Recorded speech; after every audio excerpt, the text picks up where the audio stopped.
Indians haven't had much to cheer about at all in this ballpark for quite a while. This has been the site of the Eagles' demise, although they're still up by 4 games going into today's play in the National League East. Lost 18 in their last 25, most of them right here. First and 10, they go to the draw, and Gordon Bell takes it down to the 31-yard line. You notice when you start throwing the ball a little bit, of course the linebacker's a little looser now, but when you start throwing the ball a little bit, it helps the running game. So many coaches go into, we're going to develop the running game to help the pass. I like when they do it vice versa. Time is really working against the Giants now, though. 4:35 left to play in the game. And the underdog Eagles are in the lead 20-0. Morton lets her rip. Bob Tucker gets the ball as John Outlaw came out to try to grab it. Well, he certainly did. He didn't see Outlaw coming then. They changed coverages a little bit. Lucky to get away with that one. Outlaw could have been going the other way with it. That's the same pattern. I keep figuring that he's going to run out there and then cut up the field, Don. It looks like that would be a smart play. Atlanta and Detroit tied up 10-10 in the fourth quarter. Cincinnati got another field goal, a 52-yarder from Barr to lead Baltimore 20-14. 3rd down and 1 for the Giants in the fourth quarter. Marsh White gets it. He's down to the 25. And the clock continues to run. 3:43, 3:42. The Giants have to move quickly now. Glende Gay made the stop for Philadelphia. They need to get out of the huddle a little quicker, in and out of the huddle. Pick up the tempo a little bit. They can get on the board. Onside kick. First and 10, Giants, 25-yard line of Philadelphia. Gordon Bell has the ball. He's down to the 17. Gordon Bell gets 7 on the reception. Frank Lemaster, outside linebacker, 55, tackle along with John Bunning. This is good when you get in a situation like you know you have to throw. A lot of times you get in that rhythm of throwing the ball, and this is what Craig hasn't had all day. He now seems to be getting into it when he has to, but the clock's against him now as you see it ticking down. We have 2:55 left to go in the fourth quarter here at Philadelphia. 20-0 the Eagles lead. Lofted pass into the end zone, just incomplete. Tucker again goes for the ball. That was the play I've been calling all day, Don. He goes out in the flat and turns it up. Craig threw the ball off balance, just missing him. But that's the one that's been open most of the day. They didn't connect on it then, but good call. That'll bring up 3rd down and 3 now for the Giants at the 18-yard line of Philadelphia. Stop the clock with 2:46 to play. Walker Gillette goes wide right. Ray Rhodes is on the left flank for the Giants. Gordon Bell has the first down. And Gordon Bell is all the way down to the 5-yard line, the 6-yard line, where it'll be 1st and goal. John Outlaw threw him down. The Giants don't look like they're in a hurry here. They should be in a hurry here so they can get off a play before the 2-minute warning. It's down to 2:24 now. They get off a play, they can actually get a free timeout. Looks like they will. Like they got all day. Looks like they're going to get one off. 1st and goal from the 6.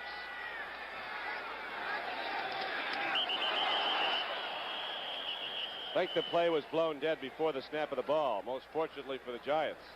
Most fortunately, but they had it. They didn't get the count. The center and the quarterback did not have the count. Having some problems on the exchange. False start on the offense. False start. You can see Craig pull out. Everybody move except the center. The center didn't come up with a football.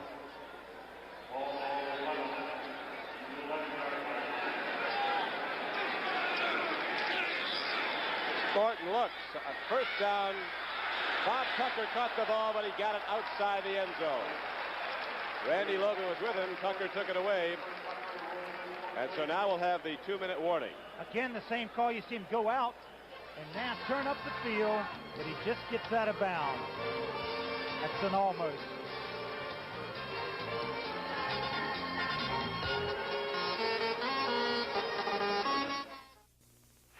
It's good, and it's halftime here at the stadium. This fall, take a few minutes between halves and build up your lawn with some Scott's Turf Builder. Right now is the best time of year to get a thicker bluegrass lawn by growing more grass plants. Turf Builder will make any active lawn greener now and green up faster next spring. We're all set for the kickoff now. Just a few minutes this weekend. You'll see the difference now and next spring, too.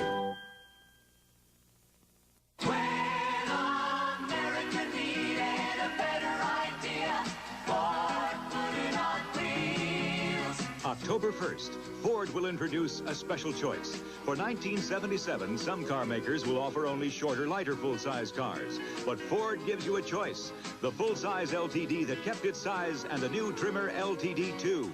When America needs a better idea, Ford puts it on wheels.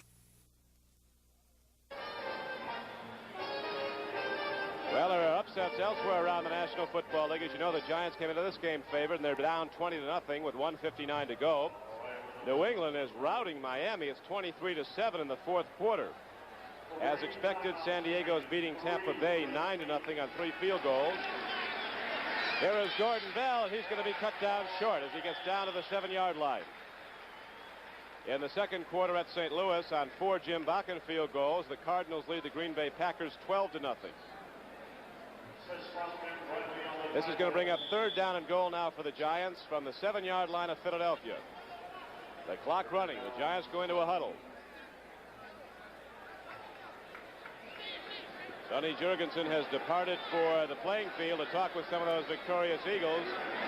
As Greg Morton now is going to put it up on 3rd and goal. Into the end zone it goes. Oh, his man fell down. Ray Rhodes turning out, fell down. He would have had it for a touchdown. And so it goes for the New York Giants. 1:20 left, and 4th down comes up for New York. Morton has now thrown the ball in the game 30 times. Has gained 133 yards on 16 completions. There's some joy in Philadelphia. They're hugging each other on the Eagles sideline. 4th and goal for the Giants. This will in all probability be their last attempt at points. Into the end zone it goes. Walker Gillette has it for a touchdown. So the Giants get a touchdown with 1:15 to play, as on a timing pattern, Craig Morton throws it and Walker Gillette runs into it. Al Clark was the man who was covering.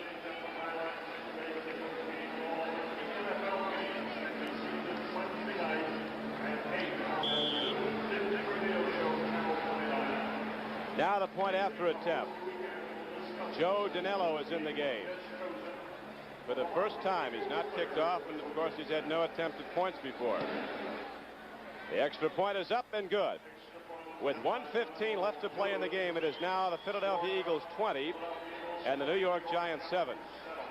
If you're watching last week's game, the Washington Redskins and the Giants, recall that pass that did the Giants in when on 4th and 10. Kilmer threw way downfield and hit Roy Jefferson at the Giant 5, and subsequently the Redskins went in for the game-winning touchdown with 49 seconds to play. Kilmer told Sonny Jurgensen during the week, Jurgensen asked him, he said, "Would you ever take a daring play like that on 4th down and throw deep? Why don't you just go for the 1st down?" Kilmer said, "You forgot the rep and the head I took. I thought it was 3rd down." He never knew it was 4th down. So now the Giants will tick it off, as the Giants just went 61 yards in 16 plays. The payoff coming from Greg Morton to Walker Gillette.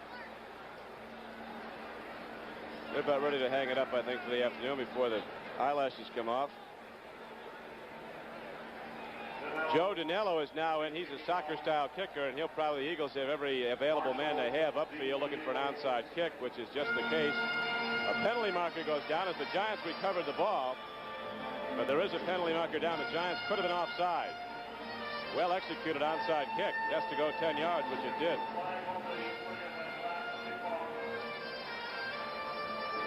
But the Giants were offside. They got a running start. So we'll do it again from the 30-yard line. Philadelphia opened the scoring in the second quarter after a scoreless first quarter. scoring on a Barilla to Carmichael pass, came back on a 48-yard field goal by Horst Muhlman to make it 10-0 at the half. Then they got a couple more Muhlman field goals in the second half, took command of the game 20-0, and the Giants finally scoring with just over a minute to play in the ball game. On the Morton to Gillette pass. Down the offside against the Giants, the ball will be sent back to the 30-yard line. There's a great NFL doubleheader game coming up here on CBS. The Rams and the Vikings from Minnesota, two of the powerhouse teams. One man is back deep, Larry Marshall, for the Philadelphia Eagles, and he does not expect to get the ball as the Eagles have 10 men up looking for the onside kick by the Giants. They try to do here is actually place it to a man. There's the onside kick. Ray Rhodes had to wait for it to go 10 yards. It went out of bounds before it did. So now we're going to try it from the 25. It's going to be pretty close to that 4th and 50 we had earlier.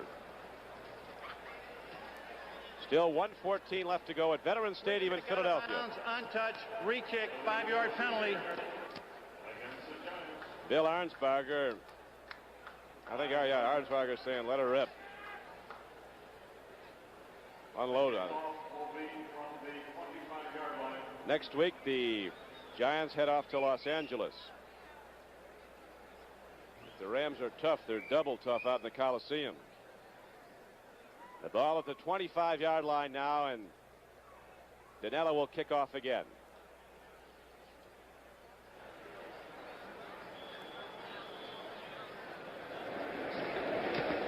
He's going to try again. I guess he didn't get the signal. Eagles get the ball. Charles Smith has it and is thrown down to the Philadelphia 45-yard line. So with 1:08 left to go, the Eagles go back on offense for a final time, leading in the game 20-7. An excellent CBS Sports Spectacular next Saturday afternoon. You'll see a live pre-fight interview between world champion Muhammad Ali and the challenger Ken Norton. He'll try to take his title away on September 28th at Yankee Stadium. Superbike Championship Racing from Laguna Seca in California. A film report on the American Mount Everest expedition from Belmont Park in New York. A $100,000 added race for fillies and mares, the Belle Dame, and the Italian Grand Prix. Here is a handoff as the Eagles go to the run. James McAllister runs the ball straight ahead out to the 50-yard line. And the clock moves inside the final minute of the game. John Walt is now in the game at quarterback. Spent about 3 seasons with the Los Angeles Rams as a taxi squatter. A timeout is signaled with 59 seconds to play. This is Don Criqui with Sonny Jurgensen at Veterans Stadium in Philadelphia. It's the Eagles 20, the Giants 7. Giants with 2 timeouts remaining.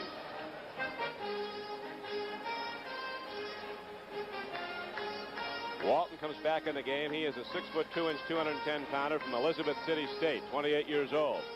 Barilla worked almost the entire game for Philadelphia. Eagles with some very impressive statistics in their overall offense. Throwing the ball while he was in there, Barilla put it up 14 times. He completed 10 for 108 yards and a touchdown. Was intercepted the one time when Dave Gallagher, a defensive tackle of all people, picked it off. Running with the ball, Sullivan carried it 4 times for 27 yards. Hogan has gained 81 yards and 17 carries. McAllister has 22 yards and 8 carries. Lusk with 49 yards and 11 carries. It is 2nd and 5 for the Eagles at midfield. Running to the outside is Hogan, and he is knocked out of bounds at the 48-yard line of New York. And the clock is stopped with 54 seconds to play. Bill Bryant knocking him out of bounds. Ball on the Giants, 54 seconds left to go. Here's how it looks at Washington in the 4th quarter. It's Washington 24, Seattle 7. In the 2nd quarter at Baltimore, it is the Bengals 20, the Colts 14. In the 4th quarter at Pontiac, Michigan, the Lions and the Falcons are tied 10-10. 3rd and 3 now for Philadelphia. The handoff goes up the middle. McAllister runs with the ball close to a first down. And again, a timeout is signaled for and allotted to the New York Giants with 48 seconds left. The Dallas Cowboys lead the New Orleans Saints 17-0 at the half. The Pittsburgh Steelers, who were trailing the Cleveland Browns at Pittsburgh in the Steelers' home opener, 14-0 in the second quarter, have now come back to take the lead late in the third quarter, 17-14. The Cardinals lead Green Bay 12-0 on 4 Jim Bakken field goals. San Diego, an upset winner over Kansas City in Week 1, is up 9-0 over Tampa Bay in the first game ever in the regular season for that franchise at Tampa, Florida. Houston leads Buffalo 6-3 on 2 field goals. And up straight ahead on a first down carry, the ball is advanced down to the Giant 37. Mike Hogan ran the ball. Norm Bulash just ran 1 yard for a Miami touchdown with 10:43 to play in the fourth quarter. New England now leads the Dolphins 23-14. And now Detroit's gone in front of Atlanta 17-10 in the fourth quarter. The gun has sounded here at Philadelphia. And at long last there is a victory for the new Dick Vermeil Eagles, as they won it hands down, outplaying the Giants in every dimension of this game. And with the final numbers in 20-7, the Philadelphia Eagles the victor. There's a great deal more NFL action coming up today here on CBS. We'll get to that. Stay tuned as the NFL Today continues after this word from your local station.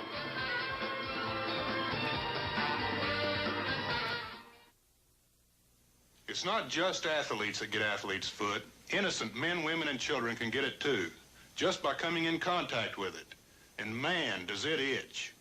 Well, the first itch you feel, you spray on MP27. MP27 will kill that athlete's foot fungus and help keep it from coming back. Believe me, I've seen a whole lot of scratching going on. MP27 is the end of the itch.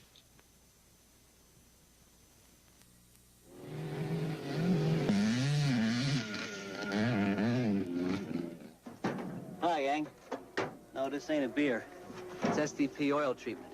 I take care of my own cars, and I've been using STP for the last 10 years. The troops at STP tell me it makes the oil tougher, even a premium 10W40. And it helps reduce engine wear and you burn less oil. What I'm telling you is it works. And you can take that to the bank. I have 2 happy young men here with me, Mike Barilla, the quarterback, and Bill Berge, number 66. Boy, what an outstanding day both of you had. Mike, did you think you were going to do this well against that defense? Well, we hope so. What we did really well against them, we ran the ball very well against them. Mike Hogan looked very good, and the key to it is on first down, if you make 5 or 6 yards and you're in second and 4 or 5, you can pretty much dictate what they're doing, and Bill Berge and his defense played super, and we got our first win. I tell you, you have to be proud of the way the defense played today, Bill. They met every occasion that the Giants came at you. You rose to the occasion, made the big play defensively. Is this the best the defense has looked so far? I think so by far. I'd love to have seen us hold them on fourth down in here in the end zone, but they're really a fine offensive team, and tackling Zonka, golly, I'm really tired. I'm really sucking wind right now. We're having a little fun behind us. But Zonka's like tackling a train. I'll tell you, he is really some kind of a competitor, and I'm glad he's back in the NFL, Sonny. I tell you, I know that both of you want to get in the dressing room to celebrate. Any idea who the game balls are going to? Yes, we know right now. We're going to give out 1. We usually give out 3. And Dick Vermeil, he's taking a little heat around here, but he'll get it today, and we're all very happy for him. I tell you, very proud of you. It's a great football game. I'm sure you all are happy to be on the scoreboard. 1-1. It doesn't look like 0-7 now, does it?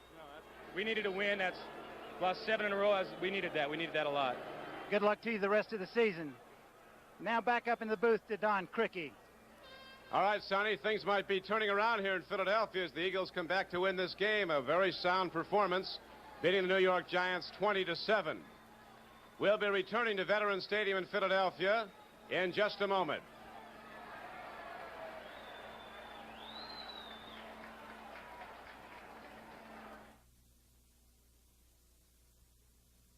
You know, Prestone antifreeze, you know it fights corrosion.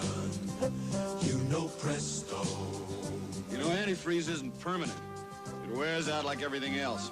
So I put in a fresh fill of Prestone 2 every fall. Why don't you? It fights corrosion. Prestone 2, you know it protects. This This is my car, and I know Prestone protects. Hey, Freddie Lynn. Know what kind of fragrance a woman really likes on a man? Something manly and fresh. For his face, for his body. Something that lasts all day. Aquavelva's great musk. It lasts from dawn until dusk. Musk from Aquavelva, the extra strength lotion with a fragrance that lasts all day. Aquavelva's great musk. It's so manly and fresh all day. There's something about an Aquavelva man. While we were reviewing those Eagle statistics earlier, they were most impressive. A very solid all-around offensive team effort. Great play by the offensive line, resulting in good gains per average carry by the backs. The Giants, to the contrary, did not have good yardage at all. Zonka was their best with 38 yards and 10 carries. You look at some of the other numbers. Coder had 23 yards and 7 carries. Gordon Bell had 11 yards and 6 carries, and Marsh White gained 15 yards and 4 carries. So they talk about in this league the running game being the key to winning, and certainly the Eagles had the running game today. They controlled the ball, they controlled the offense, the clock. They won decisively for the first time under the new coach, Dick Vermeil. The final 20-7, and the Giants, who've been unable to run the ball, were good statistics in their first 2 games, added only 2.4 yards a carry last week at Washington, go down to their second defeat, and the road ahead of them is nothing less than horrendous, with the Rams next week and then the likes of the Vikings, the Pittsburgh Steelers, the Dallas Cowboys. It's not humorous, and the St. Louis Cardinals coming up. It could turn into a long season for the Giants. This was a pivotal game today. They had to come back from a game they should have won last week at Washington, and as you saw, could not do it. The final score here at Philadelphia, the Eagles 20 and the Giants 7. 3 months ago, this lady couldn't run around our block. This morning, 3 miles in under 24 minutes. 23. And I've got her eating the good breakfast she used to feed me. And you better believe Wheaties is part of it. The whole wheat in Wheaties offers basic nutrition. Good, wholesome whole wheat with all of the bran. Yeah, she eats right and stays fit. 3 miles in under 24 minutes. 23. She's been working out without me. You've been working out without me? I've been working out without him. With an ordinary credit card, we're going to prove that Edge lets you shave closer than the leading foam.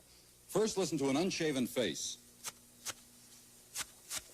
Now we'll shave the left side with foam, the right with Edge. Edge lubricates as it lathers so we can press harder to shave closer than foam. Now listen to the foam side. Then listen to the Edge side. Foam, Edge. Edge lets you shave closer than the leading foam. I have a happy young coach with me. Coach, I'll tell you, the first one feels good, doesn't it? Oh, Sonny, it's a great feeling. For the squad, these guys have been labeled losers for many years, and one win doesn't make a season, and everyone knows that, but we had to get this first one, and they pulled together, and it's a great tribute to them. Tell me something. You called the plays for Barilla the first time. Do you think that had any influence on the game? Well, I don't really think it makes that much difference who calls the plays, though I do think it takes a lot of pressure off him. And Mike's a fine young quarterback. He can come up with a big play as he did today, and I think the players respect him, and I think it allows him to relax and play a little bit more. You said you've come together as a group of people working together to improve individually. Do you think they've now gelled and come together as a football team? Well, a win helps, you know, and what has amazed me is to see guys lose 7 straight and hang in there and keep finding hope and a reason to improve the next week. And a lot of guys would have jumped ship on me and on each other, and they haven't done that, and that's why they were able to win today. I tell you, you really have to be proud of your football team. I thought they played a tremendous football game today, and thank you very much for stopping by, and good luck next week. Thank you, Sonny. Nice to be with you. Now back to Don Cricky in the booth. All right, the Philadelphia Eagles and their victorious coach, Dick Vermeil. Now let's look at some highlights of today's action as we go back to CBS Control to Brent Musburger and Irv Cross.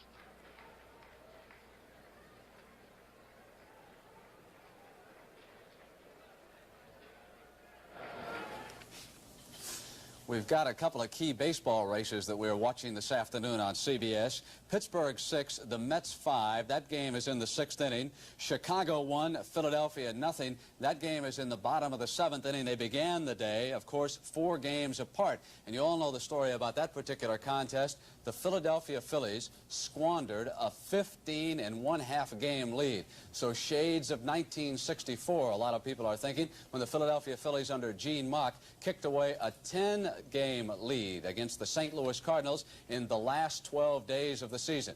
No one who was around who followed baseball will ever forget the way the Cardinals came thundering down the stretch in that particular duel. Irv Cross was probably playing for the Eagles along about that time. He'd left Northwestern University. And Irv, I don't want to remind you of what happened, but you know, when things start going bad for a team, it seems like everything goes bad, not only baseball, but also football. No doubt about it. Of course, the Philadelphia Eagles had a real rough start in preseason, didn't win a single game, and finally today it looks like they're going to pick up their first win by right now leading the New York Giants by a score of 20-0 in the fourth quarter, Brent.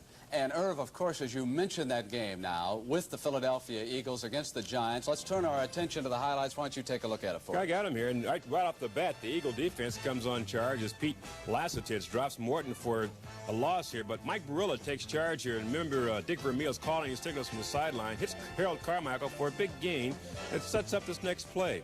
Barilla again looking for his biggest receiver on the field, Harold Carmichael, who reaches up 6'8", 8-inch frame for his touchdown pass here. The Eagles led very comfortably. Again, this time, Barilla just decides to go to Herb Lusk, a rookie running back who's been very effective the entire preseason. Takes the ball all the way down to the Giant 27-yard line, which sets up the eventual field goal by Horst Muhlman, who puts this one over from 44 yards out. And the Eagles, as said before, Brent, lead in the fourth quarter 20-0. Irv, of course, you played for George Allen. You know what it's like to be a defensive back under him. And today, the Washington Redskins hosting the Seattle Seahawks down in RFK Stadium. Let's take a look at a turnover here by the Seahawks. Bolton is going to cough it up, and Jake Scott, who played a year ago with Miami, recovered it. Washington moved the ball down to the 5-yard line. Kilmer gave it to Mike Thomas, who went over for the touchdown for the Redskins. Then with a couple of minutes remaining in the half, Kilmer at the 12-yard line throws this pass to his new tight end, Gene Fugit. Now in the third quarter, 2nd and 10 at the 20-yard line, Jimmy Zorn, the Seattle quarterback, throws the long bomb. And where's number 13? Right there with a slick interception for the Washington Redskins. And he came back to the 47-yard line. Kilmer then was able to throw it again to Thomas in the end zone for a touchdown. The Redskins with complete charge of the ball game. Kilmer handing off to Thomas. And there's a fumble, and Ed Bradley, who's the middle linebacker, set up the score, and it was Testerman who got into the end zone with the touchdown. Atlanta, Detroit. That game, of course, the home opener for the Lions, and the Lions started rather slowly in that contest behind Joe Reed. The Falcons, meanwhile, got going as Bartkowski hit Al Jenkins right now. And that set up this touchdown by the rookie from Texas A&M, Bubba Bean. Landry then replaced Reed, and he was able to bring the Lions right back. And here he is scoring a touchdown on that option play. And, of course, Irv, as you know, he runs extremely well. What about Dallas, New Orleans? Well, Dallas isn't having any problem with the Saints down in the Superdome. They're leading at halftime by a score of 17-0. They've totally shut out the Saint offense. Of course, Roger Staubach is the key for the Dallas Cowboys. And right away, he goes to work looking for one of his favorite receivers, Preston on the outside here. Preston Pearson on the outside here. Who makes the catch and takes the ball down to the Saint 40-yard line. Later in the second quarter, after a short drive to the Saint 15-yard line, Staubach this time heads off to Scott Laidlaw, who takes the ball in for a touchdown. He's been very impressive, by the way, this season. Staubach again electing to go to the air. This time looks for his tight end, Dupree, who's wide open, and rambles down to the 1-yard line. Almost gets in, doesn't quite make it. He's down at the 1. Again, Staubach lets to go to Laidlaw again, keeping the ball on the ground. Laidlaw does the rest, taking the ball in from the 1. Touchdown, Dallas. They lead at halftime, 17-0. Well, Irv, we have got the St. Louis Cardinals against the Green Bay Packers, and I think many of you know about the big trade that the Cardinals made with Atlanta when they picked up a defensive end by the name of John Zook. Well, here is Zook about to earn his keep. Dickey slammed from behind, and Zook is right there to recover that fumble on the 49. Jimmy Hart will then go to Ike Harris, who is number 84. Harris, of course, has replaced Earl Thomas, who was turned loose by Coach Coryell. And on this pass, the Cardinals will move down to the 18-yard line. Hard to believe, and it says something for the Packer defense, but the Cardinals cannot get in the end zone against the Packers. They've got to settle for field goals. Jim Bakken has kicked 4 of them, and the score at halftime is 12-0 right now. St. Louis ahead of Green Bay. And Phyllis, a fourth quarter score, we have Houston 6 and Buffalo 3. So that is the story from Philadelphia. The final score here, the Philadelphia Eagles beating the New York Giants 20-7. Their first win under new head coach Dick Vermeil. Now for Sonny Jurgensen, this is Don Criqui, thanking you for joining us.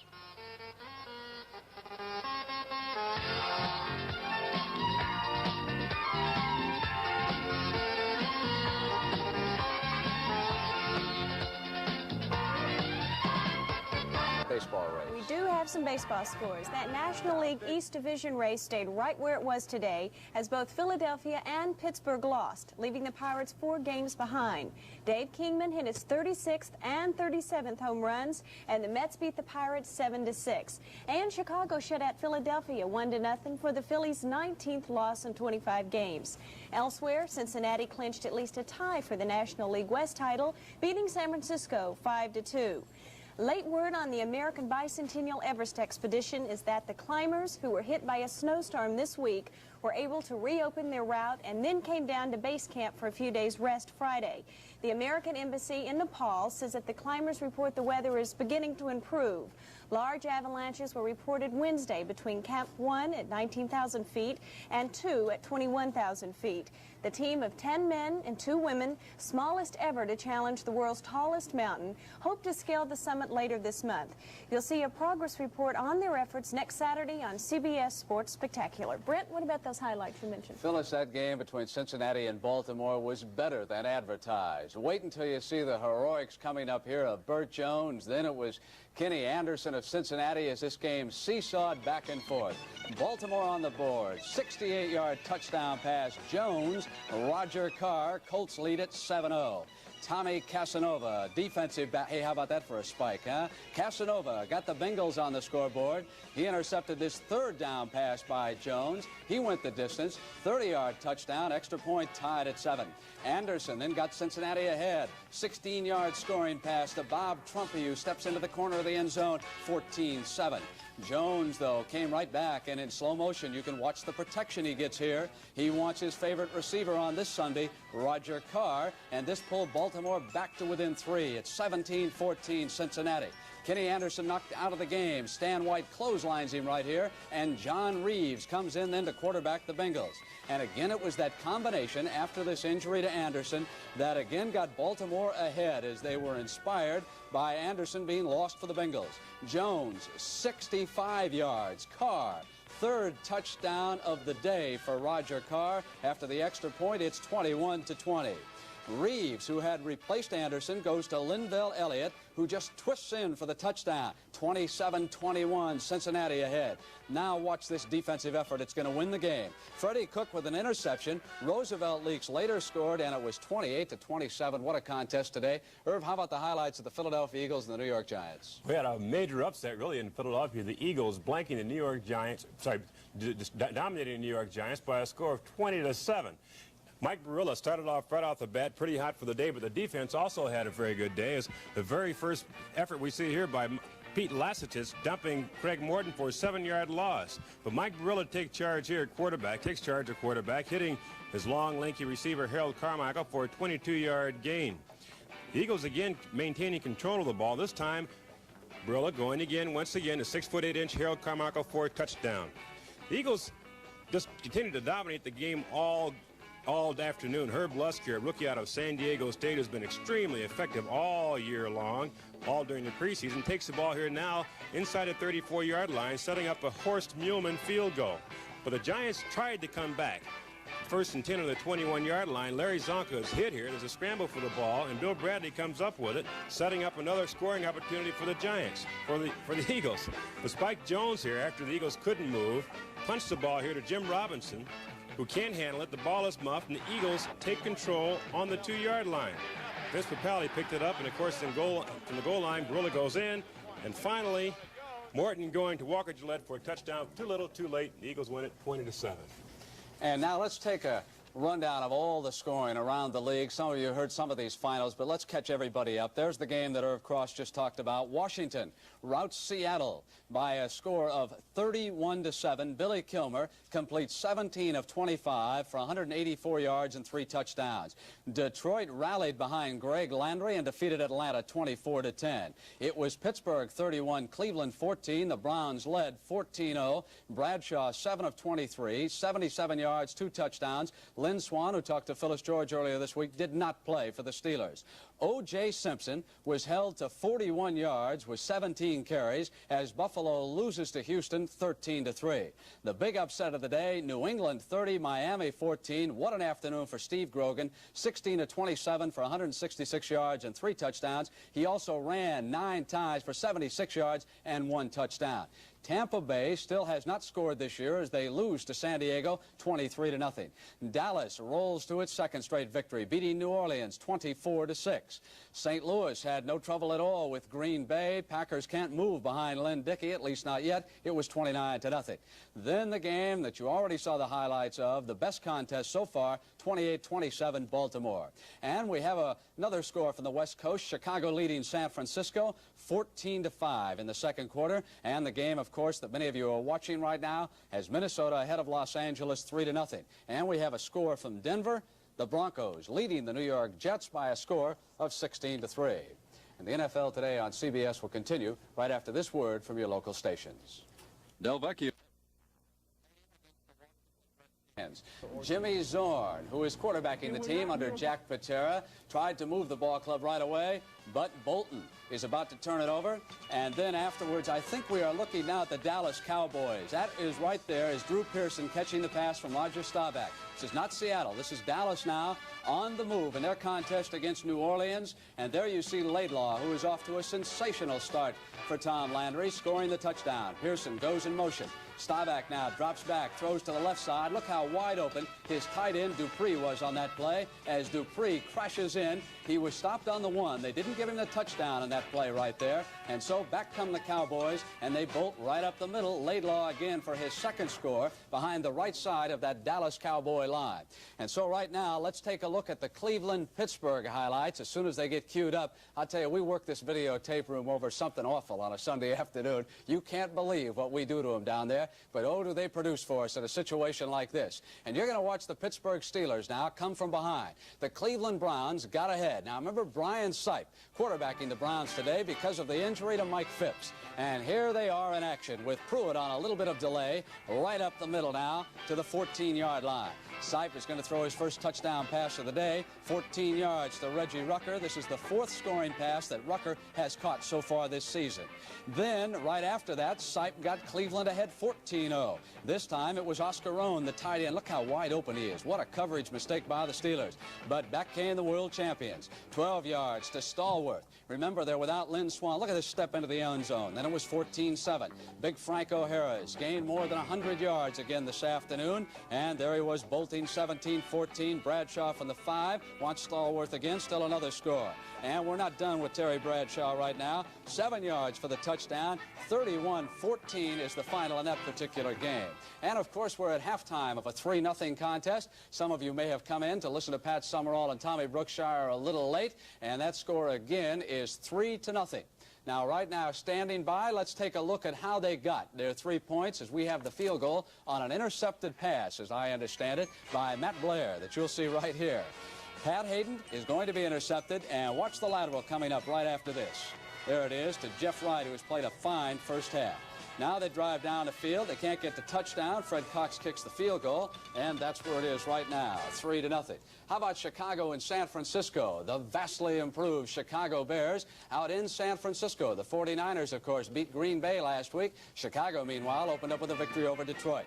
On the 49ers 38, Bobby Avellini goes to Roland Harper, his fullback, who teams up with Walter Payton in that backfield, who gets down to the 20-yard line. Now it's 1st and 10, and here is Walter Payton rolling off a stop and getting in for a touchdown. As a bad tackle there by San Francisco. Ball now on the Bear 27, 2nd and 16. Jimmy Plunkett will go to Mitchell, a tough tight end, who gets down to the 10-yard line, and it set up a 21-yard field goal by Mike Mickemeyer. Second quarter, same contest, and Bear ball on the 3, 1st and 10. Payton is hit by Tommy Hart for a safety in that contest, and right now it is 14-5. And Pat Summerall has told you about a guest out in their booth. Yeah, series is taken right out of Jim Bouton's book, Ball 4. Jim Bouton is a pitcher for the New York Yankees, and should be an interesting series. It's going to have a lot of inside things about sports, and it's a series about baseball, but things are very similar in football, I found out. All right, now that's going to be Wednesday night at 8:30 Eastern Time, 7:30 Central Time, Ball 4. Huh? Right, on CBS. On CBS. And you're Rhino, are you a nice guy, or are you sort of wild and erratic a little bit? I'm not very bright. It's typecasting, you know. I've always played the big dumb football player, and now I'm the big dumb baseball player. Actually, that's not true at all. Ben Davidson was a great football player, finished 14 years. We most remember him with the Oakland Raiders, but now it's Ball 4, 8:30 on Wednesday night.